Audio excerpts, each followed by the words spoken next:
Tema 3, subtema 1, melanjutkan pelajaran kemarin, manfaat bermusyawarah.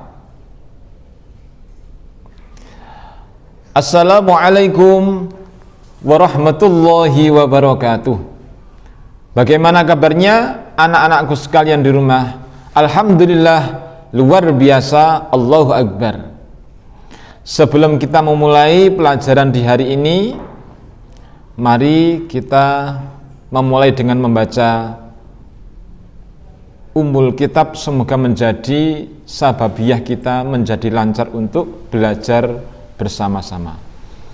A'udzu billahi minasy syaithanir rajim. Bismillahirrahmanirrahim. Alhamdulillahi rabbil alamin. Ar-Rahmanir Rahim. Maliki yaumiddin. Iyyaka na'budu wa iyyaka nasta'in. Ihdinas siratal mustaqim.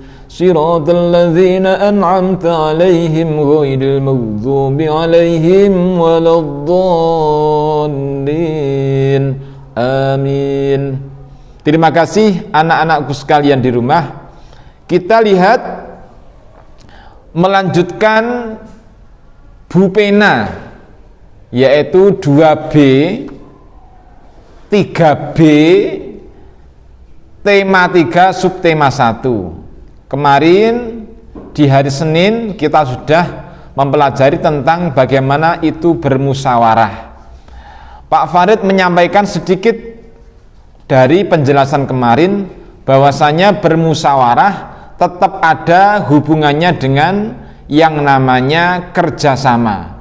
Tanpa adanya kerjasama, kita tidak mungkin akan mengadakan musyawarah.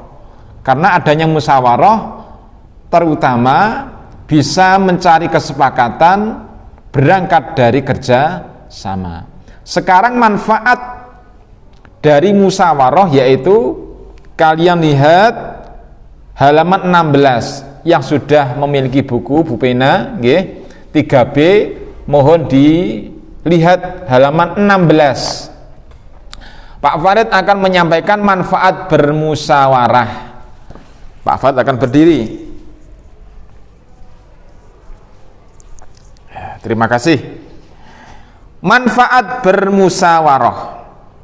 Kita sudah mengetahui bahwa musyawarah merupakan salah satu contoh perilaku yang sesuai dengan sila keempat Pancasila. Musyawarah perlu dilakukan saat kita akan mengambil keputusan bersama. Hasil musyawarah juga diharapkan dapat diterima oleh semua pihak. Hasil musyawarah harus dilaksanakan oleh semua pihak yang terlibat dengan penuh rasa tanggung jawab.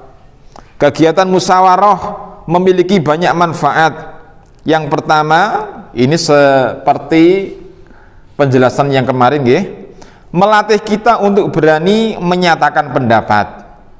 Nomor 2, menyelesaikan masalah yang ada dengan baik.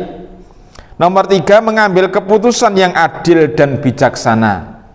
Nomor 4, menciptakan rasa kebersamaan dan tanggung jawab. Dan yang nomor 5 adalah menghargai pendapat orang lain. Adanya musyawarah ini, inti dari manfaat bermusyawarah adalah kita berlatih menghargai dan berani untuk menyampaikan apabila memang menjadi tugas kita sebagai siswa ketika itu di sekolah. Kalian lihat juga halaman 18, lanjutannya manfaat bermusyawarah. Sekarang sikap yang harus dijaga saat bermusyawarah. Ketika kumpul dengan teman-teman di suatu tempat mengadakan musyawarah, misalkan di dalam kelas, apa sikap kita? Nah, kita baca ya. Kalian lihat halaman 18. Kita sudah mempelajari bahwa sila keempat Pancasila bermakna setiap warga berhak menyampaikan pendapatnya dalam bermusyawarah. Saat menyampaikan pendapat, sebaiknya kita melakukannya dengan sikap yang santun. Sikap santun itu lebih ke menghargai. apa yang menjadi pendapat kita, orang lain, bapak atau ibu guru, orang tua kita, tetap kita menjaga dengan santun, tidak memotong-motong. Contoh yang memotong seperti ini. Misalkan Pak Farid bermusyawarah dengan adik-adik sekalian di rumah atau di sekolah, membahas tentang kebersihan yang ada di kelas. Kemudian ada adik-adik sekalian, anak-anak di dalam kelas menyampaikan pendapat. Belum selesai menyampaikan pendapat, Pak Farid langsung memotong. Sebentar, ini yang dikatakan seperti ini, bla bla bla bla bla, dan seterusnya. Maka Pak Farid ini adalah sikap yang kurang santun. Kenapa? Seharusnya Pak Farid menyampaikan pendapat setelah adik-adik sekalian atau orang lain selesai dalam menyampaikan pendapat. Itu namanya santun, salah satu contoh. Ada contoh yang lain, yaitu tidak menghormati. Seharusnya kita bermusyawarah dengan orang lain atau teman kita dengan menyampaikan atau memanggil dengan kata-kata yang bagus. Contoh namanya Bapak Anton. Kemudian kita memanggilnya ketika musyawarah dengan panggilan yang kurang mengenakan. Misalkan Anton tanpa embel-embel orang tua, bapak atau ibu, itu tidak. Nah, ini juga mencerminkan tidak adanya kesantunan. Bisa diterima ya? Dan masih banyak lagi contohnya. Saat orang lain berpendapat, kalian lihat lanjutannya, kita sebaiknya mendengarkan dengan seksama dengan menghargainya. Menghargai pendapat orang lain merupakan kewajiban setiap anggota dalam bermusyawarah tersebut.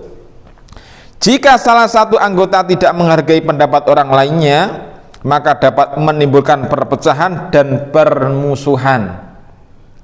Sangat sensitif, karena yang musyawarah itu biasanya menggebu-gebu juga ada, karena inginnya menyampaikan pendapat. Jadi perlu adanya ketenangan.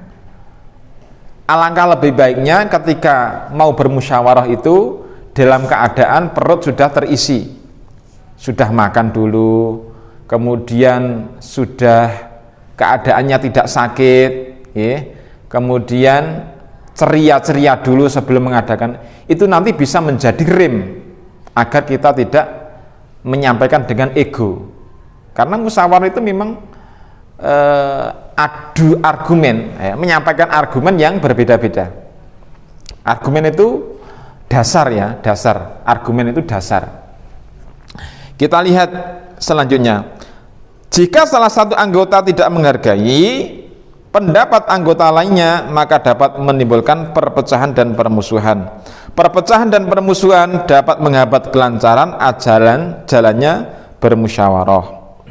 Hasil musyawarah merupakan keputusan terbaik yang disepakati bersama. Oleh karena itu, penting bagi setiap anggota bermusyawarah untuk memberikan pendapatnya sebelum keputusan diambil. Karena keputusan kalau sudah disepakati bersama tidak bisa diganggu gugat. Misalkan kita merombaknya lagi, ya harus mengadakan musyawarah lagi. Nggak boleh satu orang menyelesaikan dengan merubah apa yang menjadi kehendaknya. Itu tidak diperbolehkan. Karena hidup kita itu bersama-sama orang banyak. Orang banyak ya jelas tidak mau langsung ikut pendapat kita yang menjadi kepentingan kita pribadi. Makanya dengan adanya musyawarah itu disampaikan dengan pendapat yang sangat berhati-hati. Akhirnya mendapat keputusan yang bisa diterima oleh orang lain dan dalam keadaan yang baik, rukun, lancar tanpa ada halangan suatu apapun. Kemudian kalian lihat, langsung halaman 25. Halaman 25, adik-adik sekalian dilatih untuk mengerjakan soal. Ini Pak Farid akan gonta-ganti ya antara al-qalam dan Bu Pena, biar semuanya juga terisi. Hari ini tugas kalian adalah mengerjakan muatan PPKN halaman 25. Jawabannya saja. Nomor 1 sampai 5. Nanti kalian tulis di buku tugas. Namanya ditulis, pelajarannya tanggal berapa, nggih. Dan ada lagi adik-adik yang belum mengumpulkan buku tugas untuk segera dikumpulkan, biar nanti biar enak perjalanannya, biar enak untuk mengkoreksinya, nanti segera diambil kan, enak seperti itu. Mungkin dari Pak Farid kita cukup sekian. Apabila ada kekurangan, tentu banyak sekali ya, tetap kita semangat belajar yang penuh giat, makan makanan, minuman yang teratur, yang sehat, yang teratur, istirahatnya juga, dan tidak lupa kita tetap berdoa, minta kepada Tuhan yang Maha Kuasa, Allah Subhanahu wa Ta'ala, agar senantiasa kita, keluarga kita, dan semuanya mendapatkan pertolongan di musim-musim yang seperti ini, dan disegerakan juga kita bisa bertatap muka, belajar mengajar dengan keadaan sehat tanpa ada halangan suatu apapun. Terima kasih. Dari Pak Farid cukup sekian. Akhiran, assalamualaikum warahmatullahi wabarakatuh.